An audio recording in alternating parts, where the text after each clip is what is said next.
And we are live here at the Gulf Coast Industry Forum, hosted by the Economic Alliance Houston Port Region.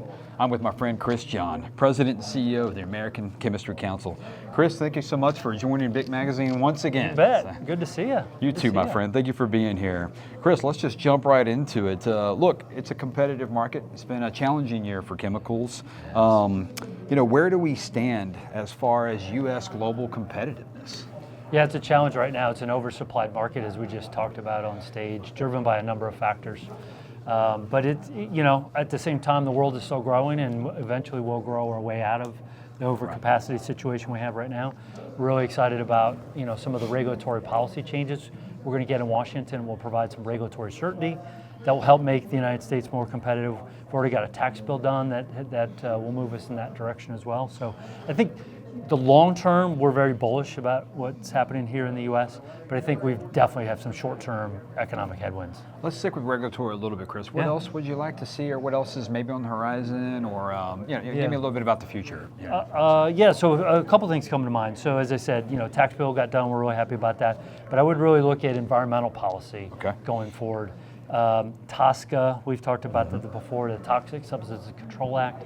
That's the rule that governs everything that happens in the chemistry industry, and so we're going to get some fixes to that, some addressing some of the challenges we have with air and water regulations. And the good thing is the new leadership at EPA is putting science back in the process, and we think that we're going to get some good changes that will provide some long-term certainty to our members on environmental policy.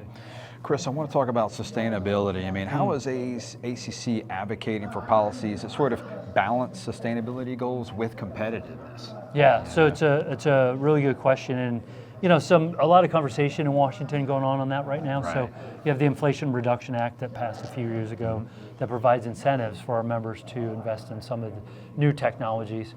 Some of those incentives have remained, some of those have been taken back, and so our members are trying to navigate that changing policy landscape. And that's sometimes a challenge we have when you switch from one administration to another, and they have different priorities. And so we're trying to help our members figure out, what's the best way to leverage the investments they have and some of the opportunities that come, hopefully in the future here in the U.S.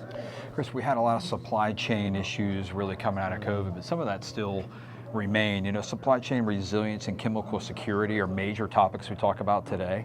What are some steps that ACC is taking to help members kind of navigate those challenges? Yeah, so when you look at the supply chain in particular, as you said, we have a fairly robust, but at the same time fragile transportation network. So when there's any kind of shock to the system, and COVID obviously was a huge shock, but as you guys had with Winter Storm Uri, a few years ago, that was a big deal too. And so what happens is that freight rail network, for example, has a really hard time recovering when something like that happens. And then we've got the Union Pacific and Norfolk Southern looking to merge. Right. And they would handle nearly half of the traffic in the United States going forward. We're really concerned about that because that would reduce our competitive options and reduce the number of railroads that our members could use to move their traffic. So, right at this point, we're opposed to it unless they can show that it actually improves competition going forward. So we're really focused on a number of those rail issues in regards to the supply chain. What is the timeline of that? What will happen from here on that issue? Yeah, it's a great question. Yeah. So UPNS has to file their application with the federal government by October 30th. Wow. And then that starts an 18-month, give or take, this is the government, an 18-month process, give or take, where the Surface Transportation Board will make the ultimate decision on that. So we'll be active participants in that process. Well, Chris, I just want to appreciate you. I appreciate you so much for being here. I always enjoy our conversations. I know you got to run. I'm just so glad you jumped on with us for a second here at the Gulf Coast Industry Forum. And thanks again. Always great to see you. And you're welcome back anytime.